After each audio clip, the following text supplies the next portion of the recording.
Alors je vais, comme par habitude, procéder à l'appel.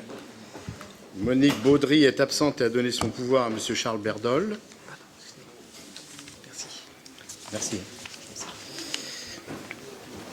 Myriam Garot est absente et a donné son pouvoir à Mme Plaire. M. Charles Berdol, présent. Delphine Bézia est absente. Michel Viret est présent. Hervé Boisjol. Présent. Martine Bonnet. Présent. Stéphane Bouillot. Présent. Marie-Christine Boutin est absente, a donné son pouvoir à Mme Légeron. Gilbert Brianceau. Présent. Dominique Chartier. Présent. Merci. Adrien Dombal. Présent. Thierry Drouin, absent. Gino Fillonneau est absent, a donné son pouvoir à M. Augbon. Hugues Fourage. Présent.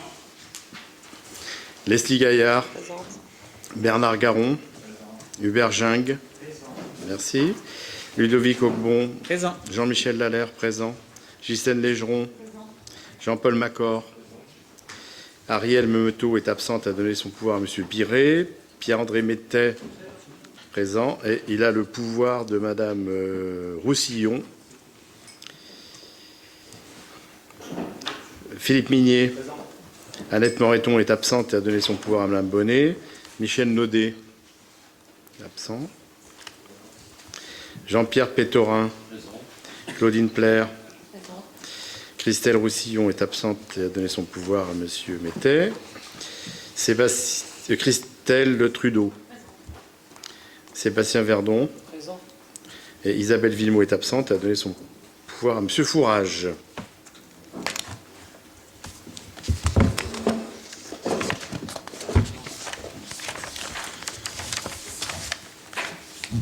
Donc nous avons aujourd'hui à l'ordre du jour une information sur l'avancement de l'étude préalable donc, à la prise de compétences assainissement par la communauté de communes, loi Ferrand-Fesneau, qui vous sera présentée par M. Laurent Dupas, vice-président.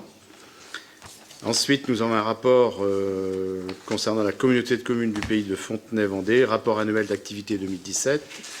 Ensuite, concernant l'intercommunalité, modification des statuts de la communauté de communes du pays de Fontenay-Vendée. Ensuite, un troisième rapport concernant l'îlot de l'ancien hôpital, opération OPA-RU. Donc, je vais vous proposer comme secrétaire de séance M. Adrien Dombal. Accepté, merci. Et puis, donc, je vais inviter donc, M. Laurent Dupas à nous présenter donc l'avancement de l'étude préalable à la prise de compétences assainissement par la communauté de communes Fontenay-Vendée.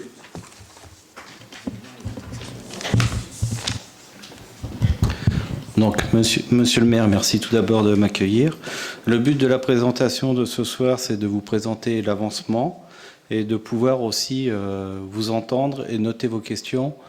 Au cas où je ne pourrais pas répondre tout de suite, il y aura prochainement une réunion où vous êtes représentés, vous avez 2 représentants à la commission de assainissement, donc, et les réponses seront faites à ce moment-là, lors de cette commission, si vous avez des questions supplémentaires. Donc l'étude préalable, déjà en préambule sur la compétence eau potable et oui, sur la compétence eau potable, elle est transférée à Vendéo. L'assainissement, donc c'est un sujet qui a été évoqué en décentralisé le 12 juin 2017, puis en conseil communautaire le 10 juillet 2017. La consultation a eu lieu fin d'année 2017 et une réunion de lancement qui a eu lieu le 1er février 2018. Le bureau d'études qui ont été choisis, c'est un groupement de bureaux d'études. G-Études Consultant qui est le mandataire et qui s'occupe de la partie technique. KPMG qui s'occupe de la partie financière et Atlantique Juriste qui s'occupe de la partie juridique. Donc, le rappel de l'étude. Au jour d'aujourd'hui, nous sommes en plein milieu de la phase 2. Il y aura prochainement donc la présentation de la phase 2. La phase 1, l'état des lieux et les diagnostics des services a eu lieu sur le premier semestre 2018 avec un COPIL qui a eu lieu le 12 juin. et les diagnostics, les rapports techniques, juridiques et financiers qui ont été envoyés aux communes fin juillet, début août, pour que vous puissiez, que chaque commune puisse faire les remarques. Donc sur les rapports techniques, il y a l'ensemble des communes qui sont marquées et toutes les informations de toutes les communes. La phase 2, donc, c'est la situation des collectivités au regard de l'objectif de qualité de service type et la mise à niveau des services. Et là, dans la phase 1, il devait y avoir le PPI, le plan pluriannuel d'investissement, qui a un peu de retard. Je vous en présenterai tout à l'heure une partie, mais qui est encore à valider par certaines communes. La phase 3, ça sera l'étude des scénarios de transfert de compétences et de validation du scénario définitif, qui sera sur le premier semestre 2019. Et enfin, la phase 4, qui devrait avoir lieu en fin d'année 2019 pour être prêt au 1er janvier 2020, avec une délibération de la communauté de communes en septembre 2019 pour justement acter les différentes possibilités et les différents aménagements que la loi Ferrand-Fesneau a proposé, que je vais vous présenter après.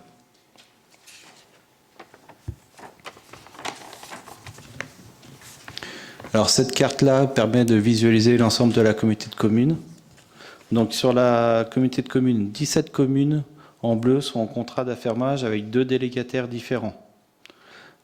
2 délégataires, on a un peu anticipé parce que la commune d'Auchet-sur-Vendée a un délégataire avec la Nantaise des Eaux actuellement. Et la commune de Chais a une délégation avec la Sœur, et la commune d'Auzès, sa délégation s'arrête bientôt. Les autres communes en bleu sont toutes représentées par la Sœur, sauf Fontenay-le-Comte qui est représentée par Veolia. 3 communes sont en régie, les communes en verte, donc les communes de Montreuil, Marseille-Saint-Train-des-Gondes et Bourneau. Les communes qui sont en gris sont les communes qui n'ont pas l'assainissement collectif. Aucune commune en gris donc n'a d'assainissement non collectif. La commune de Mouzeuil-Saint-Martin est en étude actuellement pour passer en assainissement non collectif et c'est la seule. Collectif, pardon. Actuellement, elle est en assainissement non collectif sur l'ensemble de sa commune.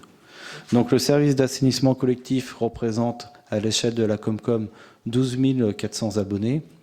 Et le chiffre qui est relativement intéressant pour vous, c'est que la fourchette annuelle, l'assiette annuelle de redevance est de 1,180 millions de mètres cubes. Ce qui permet justement d'enchaîner sur la diapo d'après, qui représente le poids de chaque commune sur le volume total. Et on peut voir, grâce à cette courbe-là, quand même le poids prépondérant de la commune de Fontenay-le-Comte. C'est quand même... parlons de soi-même, je pense qu'il n'y a pas grand-chose à rajouter. Vous êtes quand même la commune la plus importante en termes de population et la commune qui a aussi le plus d'assainissement collectif couvert sur son territoire. Donc voilà aussi les conséquences. La consommation moyenne par habitant est de 108 litres par jour avec une moyenne nationale de 148 litres. La consommation moyenne par usager donc, varie de 64 mètres cubes pour la commune qui est le moins et 132 pour la commune qui en a le plus. Je vous donnerai vos chiffres tout à l'heure en faisant un zoom sur la partie Fontenay et vous êtes dans la fourchette haute.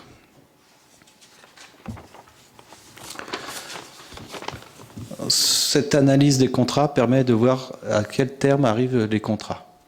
Donc la commune de l'Ermenau, son contrat s'arrête en fin d'année.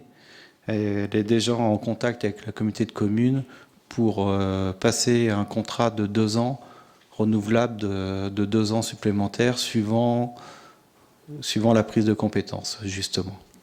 Les communes d'Auchet sur Vendée arrivent quasiment en même temps. Il y a des possibilités d'avenant pour aller jusqu'en 2021 si on veut, ce qui permet de voir qu'une grosse partie des communes auraient des contrats qui viendraient à terme en 2021 et 2022 du coup, dont Fontenay-le-Comte.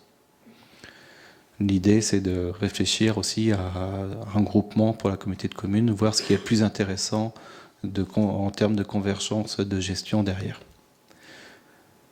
Donc les outils de prolongation et de résiliation anticipée des contrats sont possibles mais ont des coûts extrêmement élevés. Donc au jour d'aujourd'hui, ils sont relativement déconseillés d'un point de vue juridique.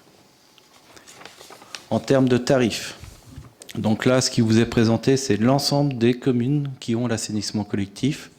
En bleu, c'est le prix réel de l'assainissement collectif.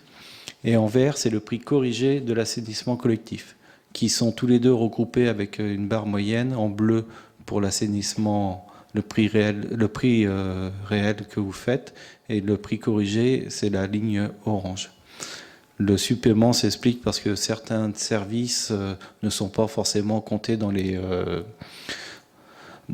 budgets, c'est-à-dire, par exemple, sur les communes rurales, on va prendre la commune de Velluire, parce que je maîtrise à peu près cette commune, les entretiens des bassins sont faits par les employés municipaux qui ne sont pas forcément après réaffectés au budget assainissement, comme c'est un budget annexe. Toutes les charges employées par les services généraux ne sont pas forcément transférées au service après assainissement et donc au budget assainissement. Donc oui, je n'ai pas précisé sur le budget assainissement, vous êtes la seule commune à plus de 3500 habitants, donc vous êtes la seule commune qui a obligation d'avoir un budget totalement indépendant, qui ne peut pas avoir du budget général qui est transféré sur le budget assainissement, ce qui est le cas pour 4 communes de la communauté de communes par contre, qui ont des budgets assainissement déficitaires, qui le budget général abonde aujourd'hui pour l'équilibrer ponctuellement. Donc pour revenir à ce tarif-là, vous voyez que votre tarif est quand même dans la fourchette basse. Et c'est dû la principale cause, c'est votre contrat par rapport à Veolia. Vous n'avez pas de part fixe, de part d'abonnement avec votre contrat, et vous êtes la seule commune qui, dans son contrat, a cette exception-là.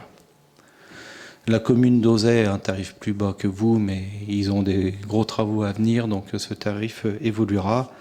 Et pour l'ensemble des communes, de toute façon, le tarif va évoluer en fonction des différents investissements. Ça, c'était pour la partie générale de la compétence assainissement. Donc maintenant, ce que je vous propose, c'est de voir la partie présentation de la loi Ferrand-Fesneau qui a été votée le 3 août 2018, qui a des conséquences pour la communauté de communes parce qu'il y a des changements par rapport à ce qui avait été annoncé au début de l'étude.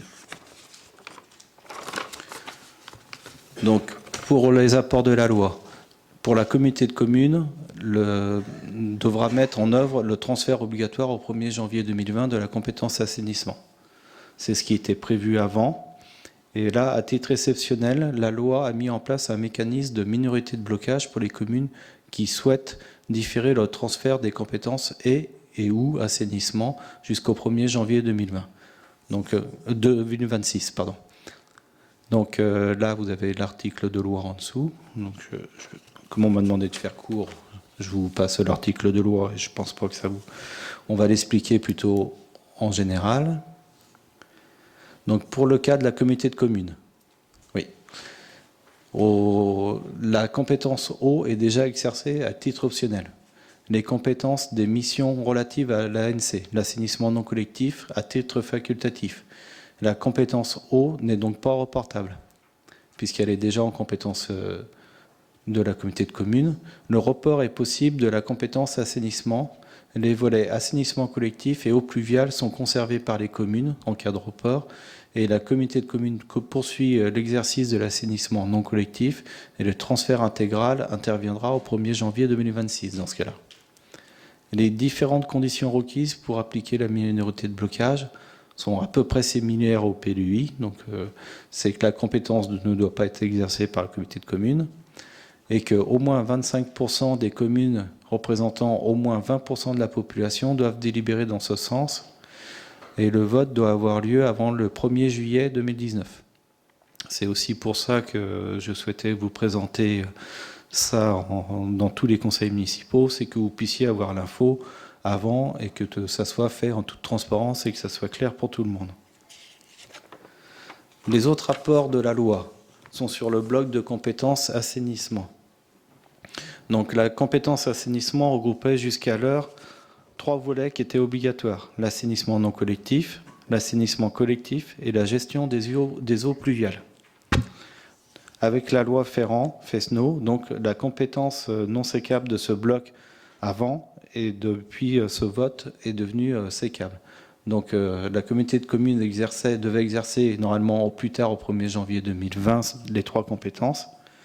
Et donc maintenant il y a dissociation des eaux urbaines, des eaux pluviales urbaines. Donc le transfert de gestion des eaux pluviales urbaines devient facultatif pour la communauté de communes. C'est la fin de la jurisprudence et de la doctrine gouvernementale qui avait été mise en place. La gestion des eaux pluviales n'est plus totalement liée à l'assainissement collectif. Elle devient donc une compétence à part. Son transfert à l'échelon intercommunal peut être opéré à titre facultatif. La communauté de communes formalisera une délibération dans le choix d'exercer ou non cette compétence après que les différentes communes se soient prononcées.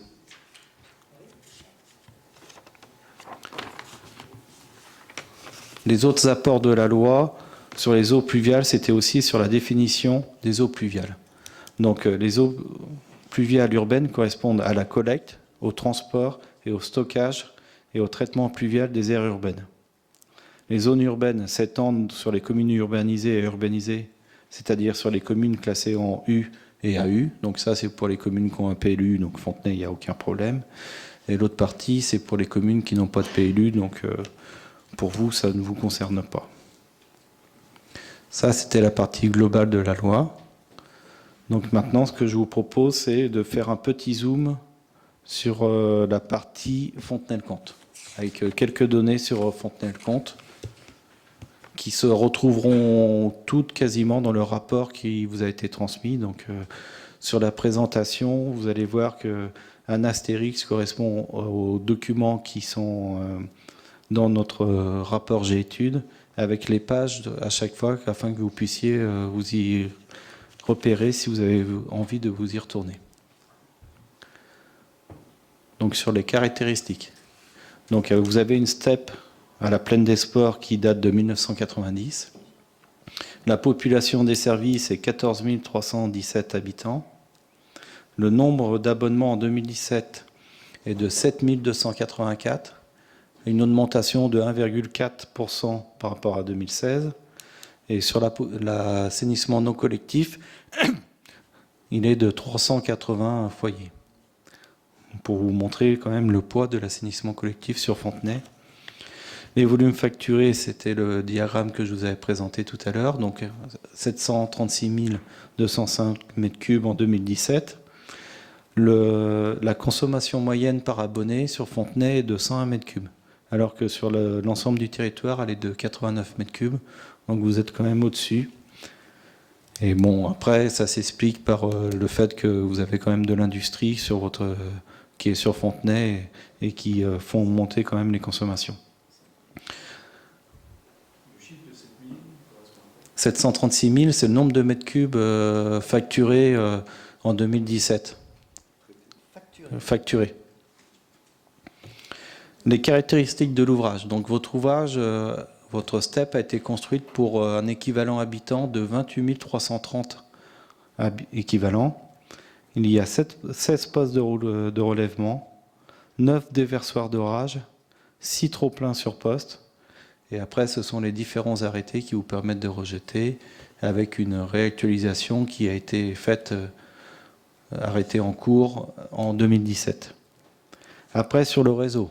Sur le réseau de Fontenay, vous êtes le seul réseau à avoir un réseau unitaire. Vous avez un total de réseau de 106,1 km, donc 42,238 km qui sont en réseau unitaire. Toutes les autres communes ont du réseau séparatif, à part vous. Et donc avec des conséquences sur le pluvial qui sont quand même pas négligées, et aussi les périodes de pluie. Votre contrat est du 1er janvier 2011 et court jusqu'au 31 décembre 2021. Après, ce sont des indicateurs de performance qui ont été relevés. Donc votre indicateur de performance qui a été relevé, le premier, c'est la connaissance de votre réseau. Ça a été détaillé dans le rapport du délégataire, dans les RAD, et il traduit l'existence ou non d'un descriptif du réseau.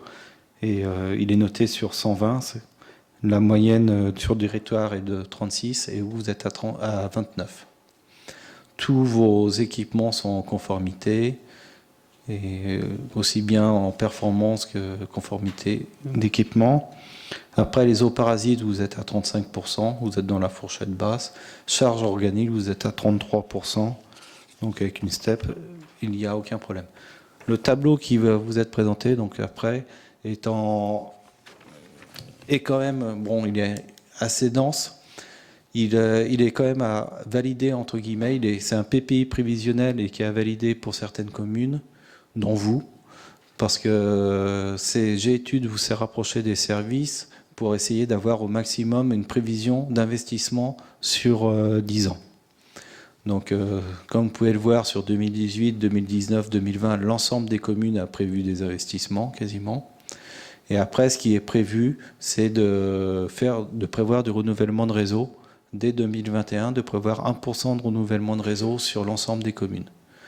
Ce qui fait que vous, sur vos 106 km, 1% représente une facture par an estimée quand même de 295 250 €. Le plan pluriannuel est à valider aussi par rapport aux élus. Ce qui vous est demandé, c'est de se projeter sur 10 ans, de voir les investissements que vous voulez faire sur les 10 ans à venir, de manière à ce qu'on puisse valider ce plan pluriannuel aussi. Sur la partie du haut, ça, ce sont les dépenses. Au jour d'aujourd'hui, on est quasiment à 11 millions d'euros de dépenses d'investissement sur l'ensemble du territoire de la communauté de communes, ce qui représente quasiment 1 million d'euros par an. C'est ce qui est fait actuellement sur l'ensemble des communes. Tous les ans, c'est à peu près 1 million d'euros. Donc les chiffres sont tout à fait en adéquation. Il n'y a pas de hausse de prévue là-dessus. L'inconvénient, par contre, c'est le tableau des subventions. Toutes les subventions sont prévues à la baisse. L'agence de l'eau Loire-Bretagne a voté son 11e programme et les subventions sur l'assainissement ne sont pas encore communiquées officiellement, mais on peut s'attendre à une forte baisse et que ça soit divisé fortement.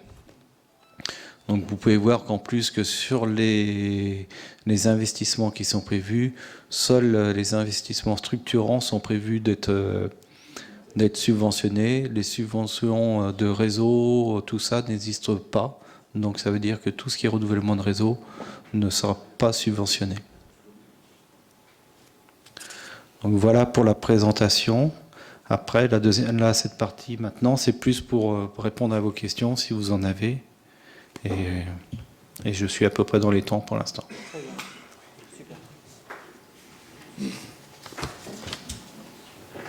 Merci, Monsieur Dupas. Y a-t-il des questions à poser à Monsieur Dupas?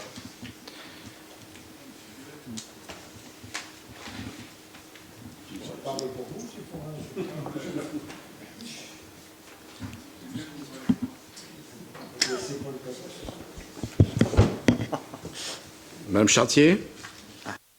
Je suis surprise parce qu'on vous parlez d'une étude qui a été transférée à la ville. Donc je suppose qu'on aurait dû l'avoir dans le dossier du Conseil et on n'a pas eu connaissance de cette étude qui vous a été transférée en juillet, je crois. Alors, ce qui a été transféré durant l'été, c'était l'étude, donc les différents rapports, et ils ont été transférés au service, surtout pour qu'ils nous fassent les annotations pour voir les différentes erreurs qu'il y avait, parce que, bon, comme à chaque fois, il y a quand même des erreurs, les différents manques et qu'on colle le plus possible à la réalité aussi.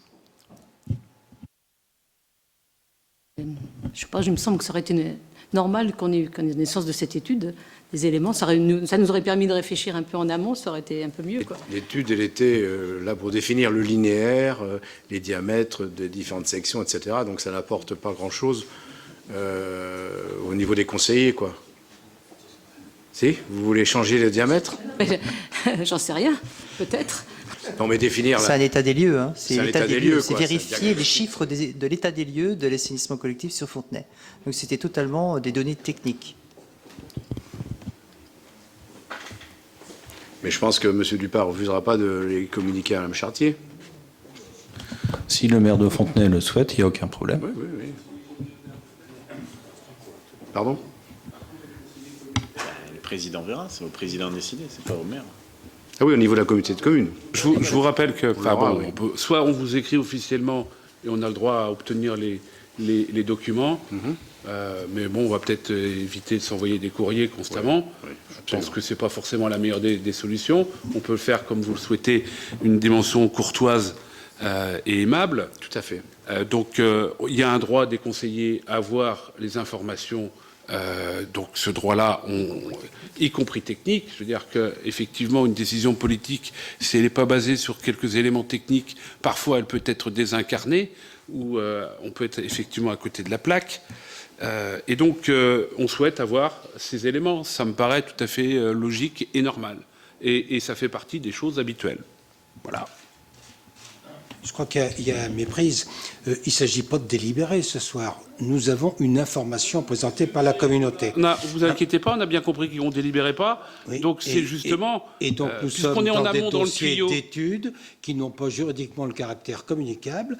Bon, le jour où ces documents seront communicables, ils seront communiqués. Je crois qu'on peut vouloir tout savoir sur tout, mais laisser M. Dupas poursuivre sa présentation, laisser la communauté continuer ses études, et quand il y aura lieu de décider quoi que ce soit, nous aurons des dossiers. Est-il que la demande en sera faite au président de la communauté de communes, et puis si il n'y a pas de difficulté à communiquer ces documents, ils seront communiqués à la ville et ensuite recommuniqués à tous les conseillers municipaux. Moi je veux bien, mais vous voyez... Non mais c'est bon, on est d'accord. Non, on n'est pas d'accord. Parce que je ne suis pas d'accord avec ce que vient de dire M. Biret, c'est faux. Et vous nous avez, Monsieur le maire, vous avez écrit. OK, très bien. Si vous voulez que le conseil municipal se fasse dans des éléments calmes, apaisés, et moi je ne souhaite que ça. Je vous ai répondu, et nous, notre groupe vous a répondu dans ce sens-là. Mais je suis désolé, mais si à chaque fois que l'on dit quelque chose, nous sommes dans une dimension d'obstruction telle qu'elle est faite, ça ne pourra pas le faire. Vous avez le pouvoir de décider de la communication de ces éléments qui, de toute façon, tôt ou tard, eh bien, seront communiqués. Donc, autant le faire plus tôt et être en adéquation avec ce que vous avez dit et écrit. Voilà, c'est tout. Ça ne va pas plus loin. Il ne s'agit pas de faire des tergiversations dans tous les sens. Voilà. Moi, j'avais une question à M. Dupas. D'abord, je veux remercier, et c'est intéressant de voir aussi, de comparer parfois, ça c'est d'abord une remarque, sur le prix et sur la façon dont les contrats ont été négociés par le passé, et de voir qu'effectivement, ils ont été bien négociés, puisque les prix payés par les Fontenaisiens sont des prix, si j'ai bien compris, très bas, puisqu'il n'y a que la commune d'Auchet qui fait mieux. Donc ça mérite d'être souligné. Moi, j'avais une question. J'ai bien compris que la question du séparatif ferait l'objet, et ça, c'est un élément extrêmement important. Mais ma question porte sur le PPI, sur le projet, enfin le programme pluriannuel d'investissement. Comment sera déterminé le choix des investissements par rapport aux communes, c'est-à-dire est-ce que ça sera une pondération par rapport aux communes, premier élément. Est-ce qu'il y aura des degrés d'urgence, c'est-à-dire des critères qui seront déterminés par rapport à l'urgence des rénovations ou des extensions à faire? Deuxième question qui me paraît être importante. Troisième question, mais là je ne suis pas sûr que vous puissiez y répondre parce que celle-là, elle est compliquée. Et en tout cas, elle obère l'avenir. Quelles sont, d'après vous, ou seraient, d'après vous, les capacités financières sur un plan de 10 ans? Alors, je vais la limiter si on est à l'épure d'aujourd'hui, des investissements actuels cumulés par l'ensemble des communes. Est-ce que c'était clair? Pas tout à fait, peut-être pour leur... Je la refais sur les investissements. Le principe de répartition, vous voulez savoir? Non. Alors le montant total, si on reste aujourd'hui dans les purs actuels des investissements qui sont faits par l'ensemble des communes. Voilà. Et auquel cas, est-ce qu'on a un effet ciseau ou est-ce qu'on a des difficultés par rapport à ça? Alors, sur la première question, sur validité, donc là, le PPI actuellement, il tient avec les mêmes investissements que font les communes actuellement. Donc, il n'y a aucun problème à ce PPI actuel, qui n'est qu'un PPI prévisionnel, parce qu'il faudra quand même que toutes les communes valident d'une façon politique, au sens noble du terme, leurs investissements et leurs différentes programmations. Après, sur la critère des urgences, oui, il y aura des critères sur les urgences. Après, l'agence de l'eau avait mis des critères à l'époque quand elle subventionnait les différents travaux. C'est eux qui avaient quand même des rejets qui étaient polluants. Et aussi bien la police de l'eau, de toute façon, fait partie de l'étude. Et elle a son regard aussi sur certaines lagunes qui sont en surcapacité ou qui sont avec des rejets très peu satisfaisants. Donc ça aussi, il y aura tout l'impact écologique à prendre en cause. Après, la dernière question, sur les investissements, est-ce que ça tient ? Ça tient. Ça peut tenir beaucoup plus, ça peut tenir beaucoup moins. Tout dépendra du tarif cible qui sera décidé. Et actuellement, l'ensemble des communes a un taux d'endettement, si on prend la moyenne sur la communauté de communes, de 3,4 ans. Sur l'assainissement, en général, c'est des capacités de désendettement aux alentours de 10 ans. Donc en capacité de désendettement, on est largement bien sur la communauté de communes aujourd'hui. Et Fontenay est très très bien.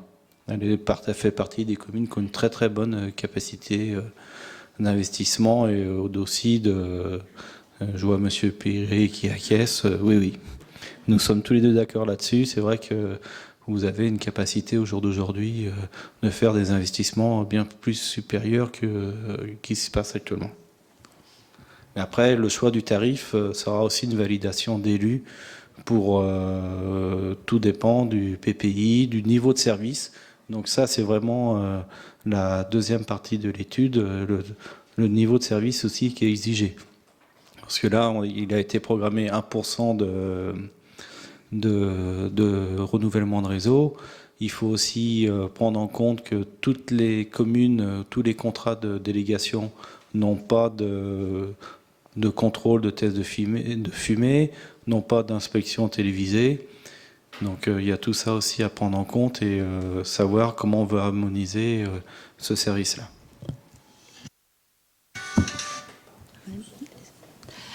Par rapport au prix, quand vous avez comparé les prix, vous faisiez référence à quelle année, s'il vous plaît ? C'est les tarifs 2017. 2017, d'accord. J'aurais précisé quand même que Veolia, jusqu'à présent, n'accomplissait pas toutes les missions qu'il devait accomplir, quand même, par rapport au prix. Mais ça, c'est pas votre problème. En ce qui concerne l'importance du réseau unitaire sur Fontenay, comment est-ce que ça va pouvoir se gérer les incidences, comment ça va pouvoir se faire ? Ça va se gérer comme vous l'avez géré, je pense, sur la rue de Grisset, en faisant au fil de l'eau des travaux pour passer en séparatif sur le pluvial et l'assainissement. Mais ce sera une incidence financière, par rapport aux autres, comment ça peut se passer, ça, je ne comprends pas très bien. Vous m'excusez, je découvre le dossier, donc je ne vois pas trop dans l'équité des investissements qu'il pourrait y avoir entre les différentes communes, comment ça va pouvoir se passer. Mais justement, c'est pour ça que le PPI est quand même assez important, parce que même si c'est vu globalement, toutes les communes ne sont pas à la même étape de leur réseau, n'ont pas le même âge. Une commune comme Montreuil, par exemple, a du réseau assez neuf, donc va faire très peu d'investissements. Une commune comme Mouzeuil-Saint-Martin, je vous disais tout à l'heure, a prévu de faire du réseau, prévu de faire son assainissement. Donc là, c'est pareil, ça veut dire que les 1% qui sont prévus ne seront pas 1% tous les ans chez tout le monde. Une commune comme Velluire, qui a 4,5 km de réseau, aller faire 1% tous les ans, ça serait complètement stupide. Donc l'idée, c'est de le chiffrer, tout en sachant que de toute façon, là aussi, il y aura à prioriser les communes où le réseau est le plus ancien et où il y a plus de travaux à effectuer. Je voudrais revenir sur vos propos, Madame Chartier, parce que vous dites que Veolia ne remplit pas les conditions du marché. C'est faux. C'est faux. Ça, c'est votre ressenti. Non, c'est dans les faits. Pour le renouvellement justement du réseau, il était loin de remplir le contrat, monsieur le maire. Je n'ai pas les chiffres sous les yeux, mais c'était loin. Il était bien loin. Et pour la vidéosurveillance aussi. Il y a toujours, comment dirais-je, une variation qui s'explique par des revêtements de chaussée. On travaille plus sur un secteur une année, l'année suivante, c'est sur un autre secteur, mais si vous faites la moyenne, ils font exactement ce qui leur est imposé au niveau du contrat. Non, on était bien loin. On était bien loin. Bon, on va pas reprendre tous les échanges qu'on a eu à ce sujet, mais voilà ce que je voulais apporter. Juste un mot. Moi, là où je m'interroge un petit peu, c'est sur la notion de sécabilité que tu as donnée tout à l'heure. J'ai compris que c'était plutôt l'orientation qui serait donnée. Moi, je suis un peu sceptique sur cette sécabilité parce que c'est déjà compliqué les concessions. On le voit quand on ouvre les voiries, c'est compliqué. On a l'eau, c'est Vendéo. On voit bien comment ça va être compliqué à gérer. Je veux dire, là, on va avoir le pluvial, ça sera la commune. On aura l'Interco qui va gérer les eaux usées, on a Vendéo qui va gérer autre chose. C'est déjà pas simple quand on ouvre. Moi, j'avoue que je suis un peu sceptique sur cette notion-là. Alors je comprends que pour certaines communes, je comprends que ça puisse être intéressant. En milieu urbain, je suis pas certain. Je sais pas. J'avoue que je n'ai pas d'avis tranché sur la question, mais je m'interroge sur cette notion-là. C'est vrai que sur la sécabilité du pluvial, la question sur Fontenay, par rapport aux communes rurales, se pose différemment. Sur Fontenay, surtout avec votre réseau unitaire, c'est quand même différent. Bon, il y a eu des gros travaux de fait, il y en a d'autres de prévus, donc ce réseau, là on est à 40% de réseau unitaire, donc ça va vite diminuer. Mais après, justement, dans les délibérations qui seront envoyées aux communes, c'est aussi de pouvoir se positionner sur la partie sécable ou non sécable. C'est sûr que s'il y avait eu l'option du PLUI, il y aurait eu donc la voirie transférée à la communauté de communes, et donc là, la notion de sécabilité de l'eau pluviale aurait été totalement différente.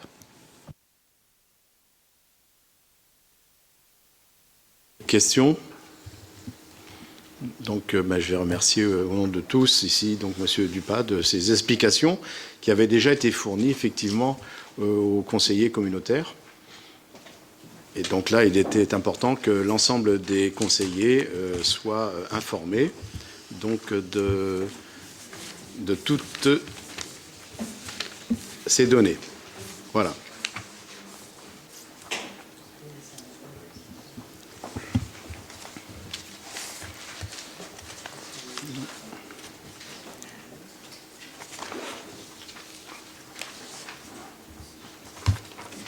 Pour avoir ces chiffres, s'il vous plaît. Ce qui nous a été présenté, on pourra. De toute façon, ce sera au Conseil, normalement. Ça sera... On l'a sur clé, là? Ouais. Oui, il n'y a pas aucun souci. Bon, merci à vous et bon conseil. Alors.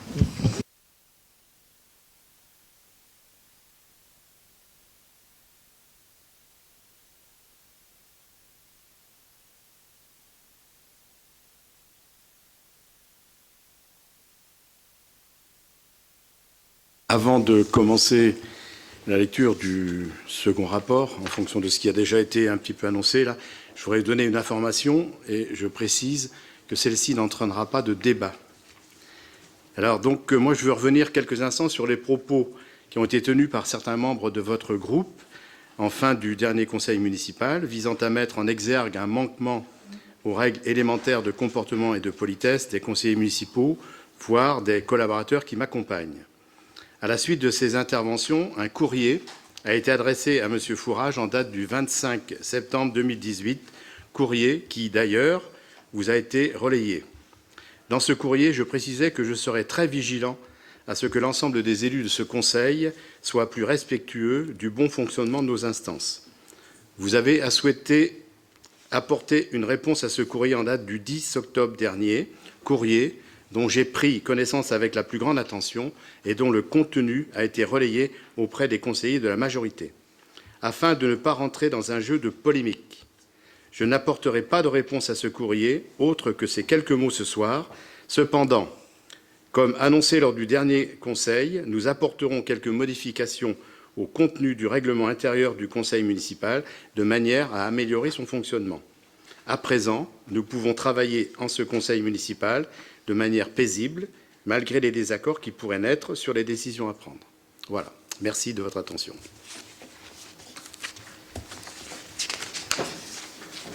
Alors, donc nous allons demander à M. Biret de faire lecture du premier rapport qui concerne le rapport annuel d'activité 2017 de la communauté de communes Fontenay-Vendée. La communauté de communes a adopté au mois de septembre son rapport d'activité 2017. Elle nous le transmet comme la loi le prévoit. Vous avez reçu ce document en annexe dans le document de préparation du conseil municipal. Donc, vous avez pu en prendre connaissance et donc il vous est demandé de prendre acte de ce rapport annuel d'activité de la communauté de communes.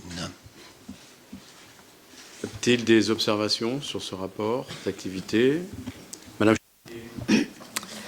Voilà.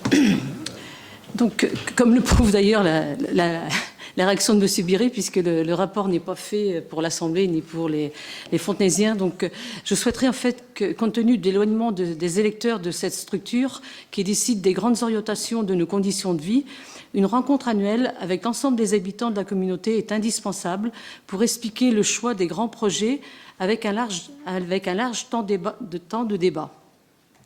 D'autre part, je redis le nom de respect de la démocratie, puisque notre groupe n'y est pas représenté, pas même en commission, malgré le nombre de suffrages exprimés que nous représentons.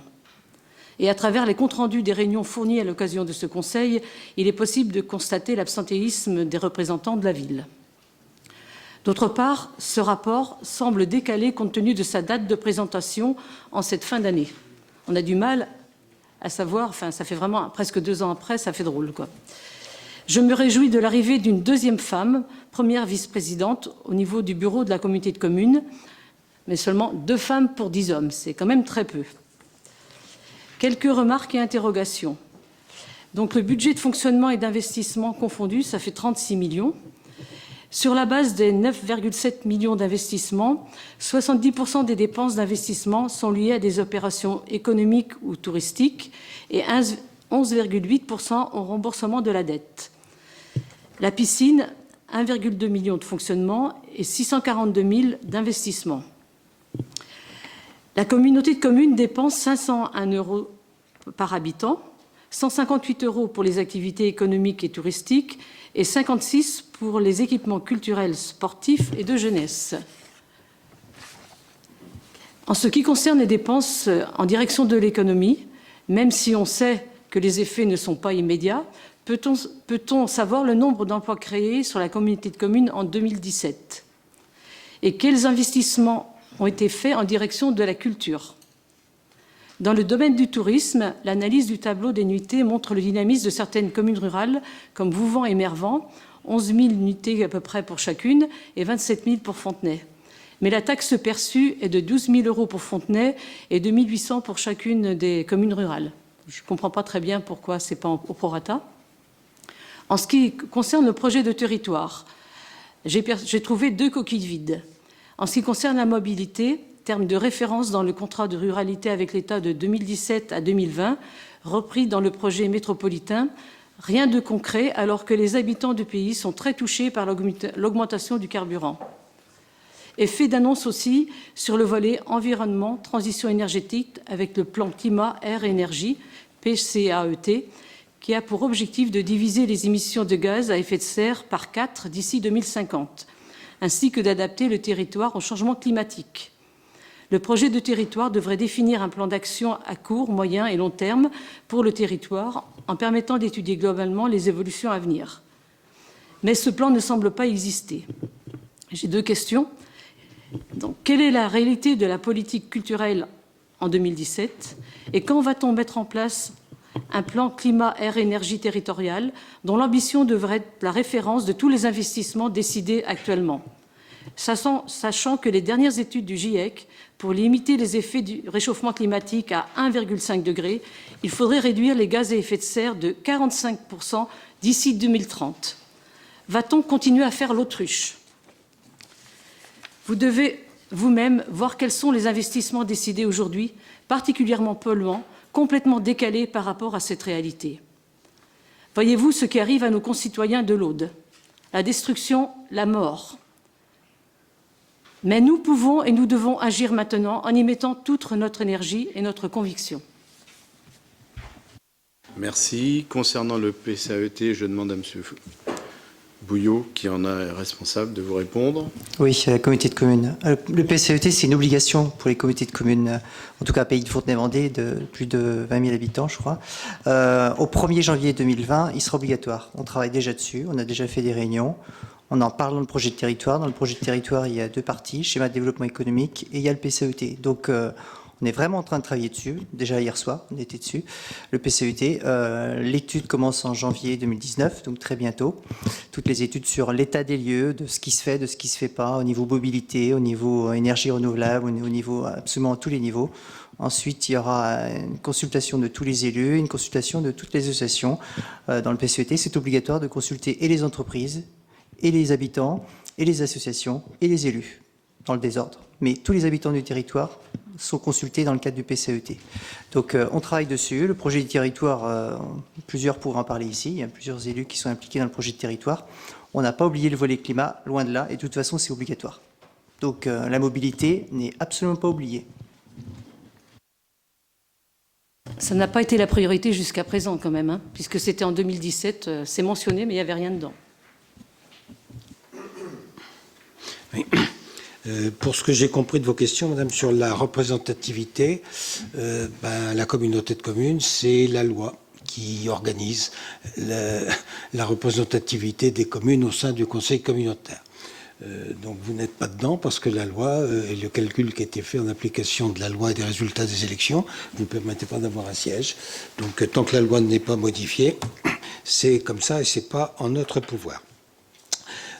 Ensuite, je pense que vous confondez les pistes de réflexion de la communauté avec ses compétences actuelles.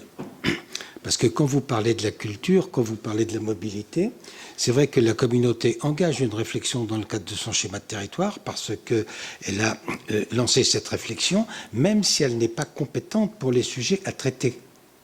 En termes de culture, la communauté n'a pas de politique culturelle, ça n'est pas de sa compétence. Elle a une politique d'équipement culturel, mais elle n'a pas une politique d'événement culturel ou de culture de manière générale. Donc n'attendez pas de trouver dans le compte-rendu de la communauté des actions en ce sens, puisqu'elle n'est pas compétente pour le faire. Même chose pour la mobilité. Aujourd'hui, la communauté n'a aucune compétence, ce qui ne l'empêche pas d'étudier ce qui serait souhaitable de faire pour ensuite discuter avec les communes. Soit les compétences seront transférées, la communauté le fait, soit la communauté dit aux communes, voilà, ce serait bien de faire ça. Mais aujourd'hui, encore une fois, la communauté n'a pas de compétences, donc c'est pas étonnant que vous ne trouviez pas d'informations sur le sujet. En ce qui concerne le projet de schéma de territoire, vous savez qu'il y a une réflexion qui est lancée. Il y a eu, il y a 15 jours, 3 semaines, 2 séminaires auxquels les élus étaient conviés. J'ai vu à ces séminaires auxquels je participe moi-même des élus qui ne sont pas conseillers communautaires. Je ne vous y ai pas croisé, c'est peut-être un peu dommage. Oui. Monsieur Biret, il y a quand même 56 € donnés par habitant pour les équipements culturels et sportifs. Donc je demande quelle est la politique culturelle. C'est aussi les investissements. Je pense que puisque c'est annoncé culturel, je pense pas que je voudrais savoir si dans ces 56 € il y a eu des investissements culturels. Je vous dis que la communauté a juste une compétence d'équipement et la communauté n'a pas de compétence en termes de culture proprement dit. Voilà. Et donc, les sommes que vous avez là correspondent à des équipements réalisés par la communauté de communes. Point final. Est-ce qu'il y en a eu au niveau culturel ? Mais écoutez, vous demanderez à la communauté dans ces conditions, parce que je ne suis pas capable, là je ne connais pas le détail, ça n'est pas dedans, donc je ne peux pas vous répondre sur cette question précise. Simplement, ne cherchez pas ce qui n'est pas de la compétence de la communauté dans ce rapport d'activité. Je crois que vous avez interpellé aussi sur l'économie. Alors, sur les emplois, je ne vous en donnerai pas parce que je ne les ai pas. Et sur l'emploi, ce que je peux vous dire en tout cas, c'est que toutes les entreprises du territoire cherchent à recruter beaucoup de personnel et n'y arrivent pas. Donc, visiblement, il y a quand même il y a des choses qui sont satisfaisantes, même si ça, ce n'est pas satisfaisant de ne pas pouvoir y pourvoir. Et après, vous avez souligné les investissements de la communauté de communes. Écoutez, moi, je suis un vice-président heureux, puisqu'effectivement, les investissements en matière économique, ils sont importants. Vous avez dit tout à l'heure que c'était pas assez, qu'on faisait pas assez. Je vous rappelle quand même les friches, rien que ça.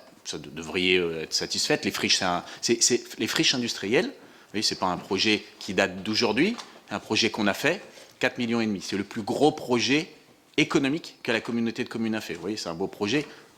Enlever des friches industrielles pour ne pas gaspiller de foncier. Monsieur Bon, Je finis si vous voulez bien, vous aurez la parole. Atelier relais, 800 000 €. On construit de nouveaux ateliers relais. Les aménagements dans les ZAC qui sont importantes. Sur ce qui s'est passé sur Saint-Médard, 500 000 €. Les extensions de zone pour Bertin. La fibre, une paille, 4 millions d'euros, et je suis gentil. Et puis la maison de l'entreprise et du territoire qui est ouverte depuis récemment pour faciliter le parcours des porteurs de projets. Alors si vous trouvez que c'est inutile, voilà. Mais moi j'ai été élu pour ça, donc je suis plutôt satisfait. Monsieur Hochbourg, je n'ai absolument pas dit ça, j'ai noté seulement les chiffres, je n'ai pas fait de commentaire négatif. La seule chose que je veux savoir, c'est le nombre d'emplois créés par rapport à l'investissement. C'est la seule chose que j'ai demandé. Mais vous détournez ce que j'ai dit. Je n'ai absolument pas apporté de qualificatif négatif sur les investissements. Vous aviez l'air de trouver que les investissements en matière économique étaient trop nombreux par rapport au reste. Non. Écoutez, je rappelle juste que la première... Vous relirez ce que j'ai dit, mais j'ai absolument pas dit ça. La première des compétences obligatoires, aujourd'hui, c'est la communauté de communes. Et je rappelle, alors moi, je n'ai pas les chiffres exacts de ce que vous avez rappelé sur la compétence culture et sport, mais aujourd'hui, la communauté de communes, sa première des compétences, c'est effectivement l'économie. Il faut l'ouvrir vers autre chose, il faut qu'il y ait plus de choses vers la culture et vers le sport. C'est ce qu'on a fait avec la prise de compétences des salles de sport également. Ce n'était pas le cas avant. Et puis, la culture, il ne vous a pas échappé qu'on souhaitait effectivement ardemment que l'école de musique devienne communautaire. Donc, je veux dire, ça va dans un sens qui est plutôt positif, en tout cas qui va dans le sens que vous soulevez. Mais aujourd'hui, effectivement, les investissements, ils sont plutôt faits vers la première des compétences, qui est l'économie.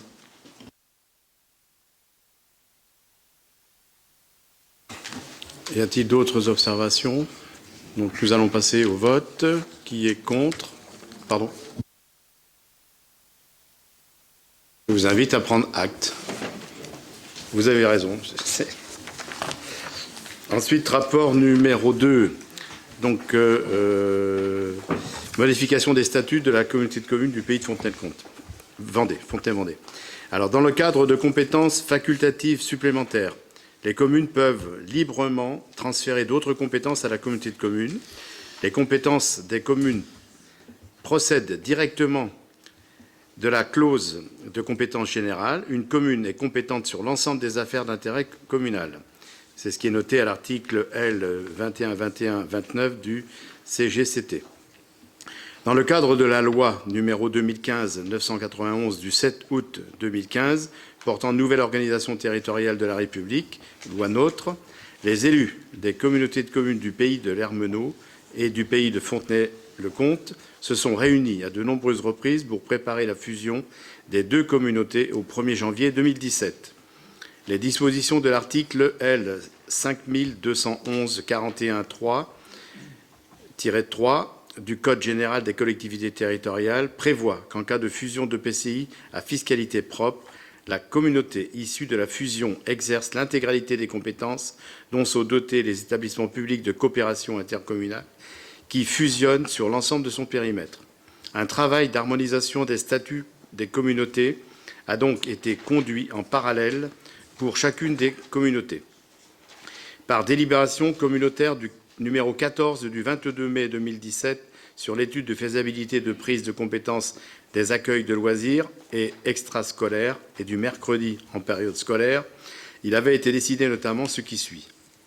Que conformément à l'article 5.3.3 des statuts de la communauté de communes du pays de l'Ermenau voté le 12 septembre 2016 en matière d'enfance-jeunesse, l'organisation et la gestion d'accueils de loisirs pendant les vacances scolaires et mercredi après-midi avec repas et transport aller, espace Élan, situé à l'Ermenau, accueil des coquelicots situés à Mouzeuil-Saint-Martin, doivent être maintenus à l'échelle communautaire.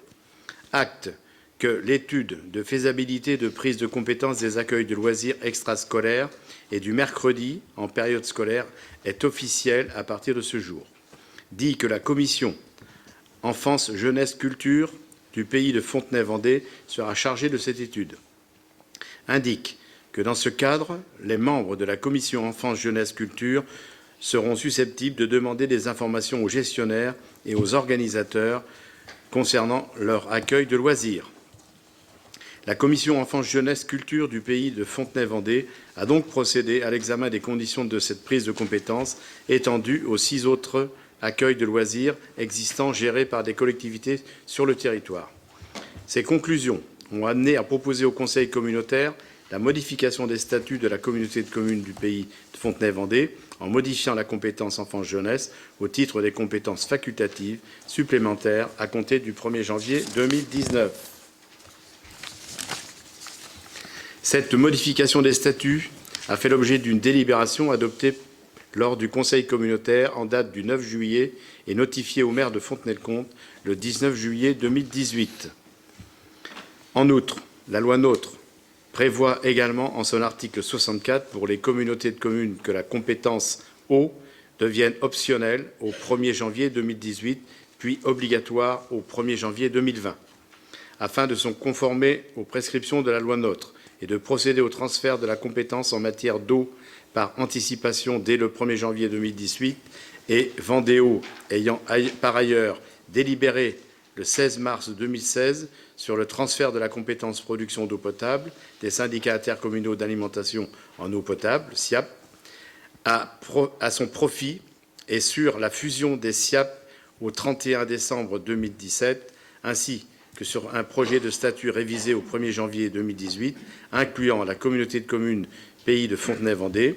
Les statuts de la communauté de communes Pays Fontenay-Vendée ont donc été modifiés et adoptés par délibération numéro 51 du 19 juin 2017.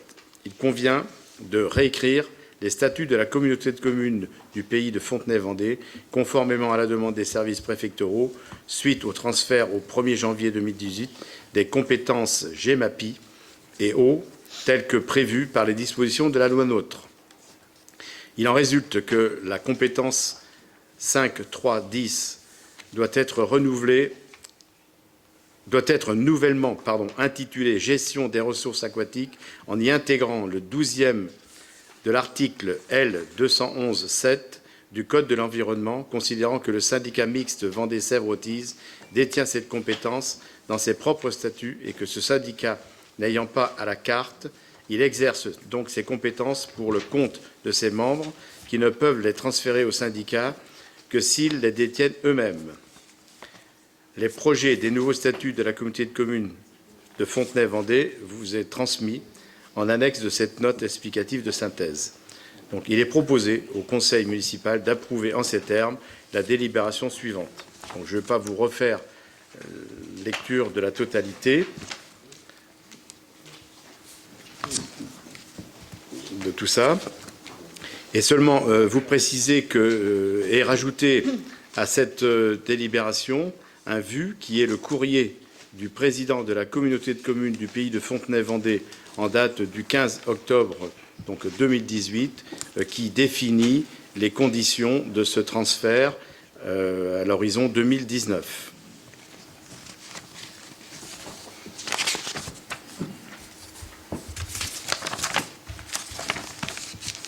Voilà, donc il est demandé au Conseil municipal d'approuver le projet de statut de la communauté de communes Pays Fontenay-Vendée à compter du 1er janvier 2019, conformément au projet de statut tel qu'annexé à la présente délibération, et demande par conséquent à Monsieur le Préfet de bien vouloir, si les conditions de majorité requises sont réunies, adopter les statuts modifiés de la communauté de communes, indiquer que, conformément aux dispositions du CGCT, la présente délibération sera modifiée à la communauté de communes et à Monsieur le Préfet.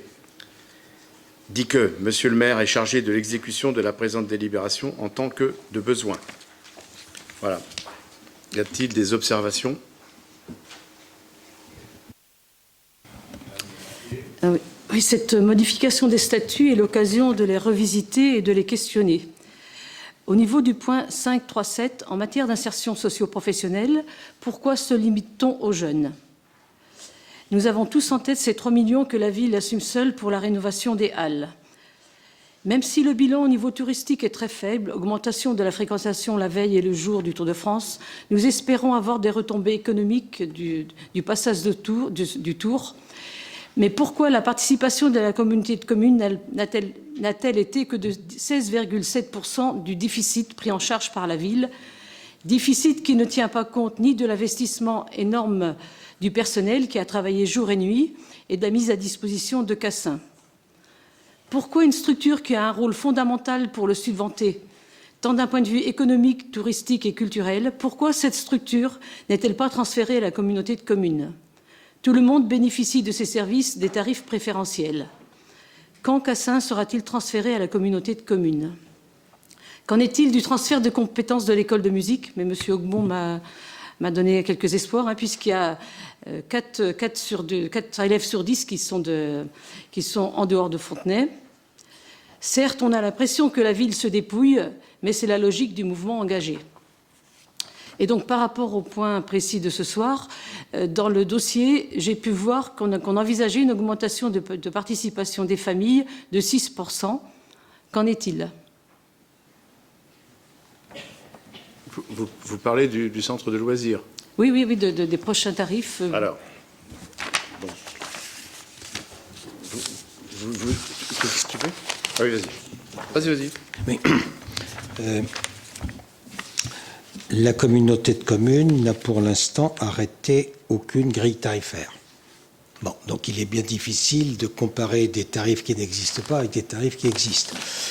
La seule chose qu'il y ait dans ce courrier, c'est que la communauté de communes, son président, nous écrit « L'accessibilité financière pour les familles sera poursuivie en proposant des tarifs au plus près de ce qui se pratique en 2018 ». Voilà ce qu'on nous dit aujourd'hui. Donc ce qu'on peut en déduire, c'est qu'il n'y aura pas de grosses modifications en plus ou en moins. Je sais que la communauté de communes, pour l'instant, travaille avec une moyenne des tarifs sur l'ensemble des centres de loisirs pour proposer un tarif unique sur l'ensemble du territoire. Mais tant que la communauté de communes n'a pas statué dessus, il est difficile d'en parler et encore moins de faire des commentaires.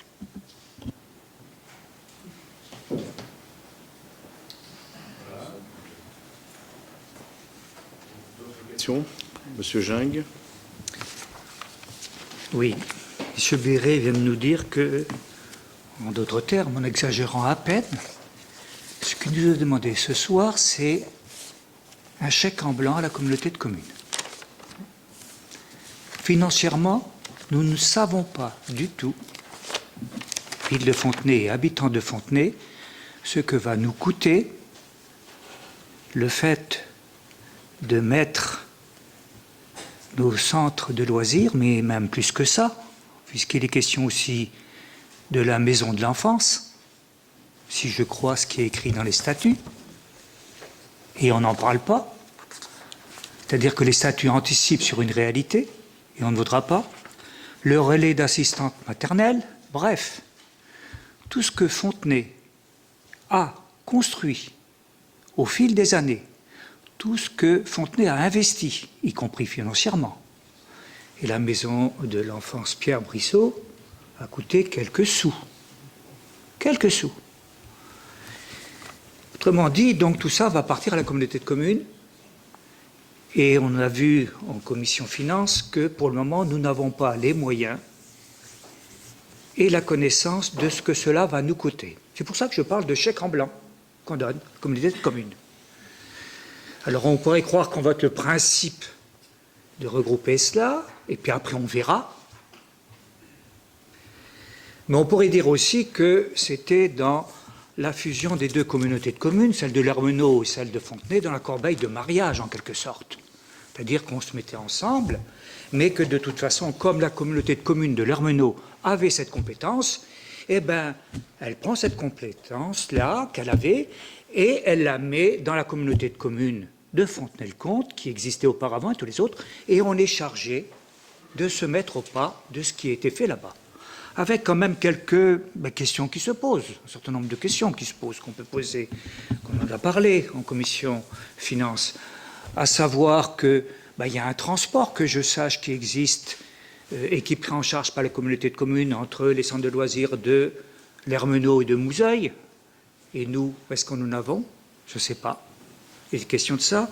Il est dit quand même que dans les différents vues que vous n'avez pas lus, mais qui sont dans notre délibération, en fait, il y a des transports qui sont pris en charge avec, là, actuellement, nous savons que certains centres de loisirs ont de la place, d'autres sont quasiment à saturation, c'est le cas à Fontenay-le-Comte, ce qui veut dire que Fontenay-le-Comte les familles de Fontenay-le-Comte, si elles se présentent, il n'y a plus de place, on va leur dire d'aller où? À Fontaine?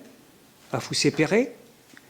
Si j'en crois une note qui était dans le dossier du Conseil, il est dit très clairement qu'il n'y a pas de priorité au centre de loisirs pour les habitants de la commune eux-mêmes, et que ça va au contraire, justement, du fait que les gens qui n'habitent pas Fontenay devraient bénéficier de Fontenay dans la mesure où ils travaillent sur Fontenay. C'est ça la logique. Ce qui veut dire que par rapport à ce qui existait au préalable, est-ce que les habitants de Fontenay vont y perdre? Normalement, si on se met ensemble, c'est pour y gagner. Là, je pose la question. On pourrait lister aussi autre chose, la collecte. La collecte, on verra ça, la répartition après. On a 9 mois pour le faire, ça devrait se faire théoriquement au premier semestre. En clair, vous, la communauté de communes nous demande, ni plus ni moins, de dire adhérer, les modalités de fonctionnement et de financement, on verra ça après. On s'engage que ça soit au plus près. Ce que nous savons, c'est que 2 communes ont dit non à ces nouvelles conditions. C'est ce qui a été voté à la communauté de communes. Une autre s'est abstenue bigrement et d'autres avaient plus qu'envie de s'arrêter. Et s'il est vrai aussi que Fontenay-le-Comte a un pouvoir qui est, si la communauté de communes de Fontenay-le-Comte dit non, dans l'état actuel, c'est pas complètement terminé le travail. On va aller beaucoup trop vite.